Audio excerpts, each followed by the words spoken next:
Lockdown की वजह से बहुत सारे अफराद रोजगार से हाथ धो बैठे हैं।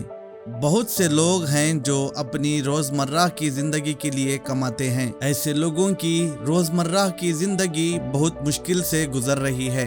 ऐसी सूरत हाल के दौरान लोगों के मसीहा कहलाने वाले शहर मैसूर के वार्ड नंबर 12 के कॉरपोरेटर जनाब अयास पाशा उर्फ पंडू ने गरीब आवाम के लिए लॉकडाउन से लेकर आज तक मजीद रेशन बांटने का काम अंजाम दे रहे हैं। इनके इस नेक मकसद को देखकर कई बुजुर्ग लोग इनकी तारीफ भी करते नजर आ रहे हैं। अब अपना शक्ति दिए, हमारे 15 लाख का राशन है पूरा दिए। अल्लाह उनका अच्छा रखो, सबको बुला कर हमारे एरिया में सब कुछ दोगुना दिए। अल्लाह के फजल करम से हमने क्या बात की फिक्र नहीं है।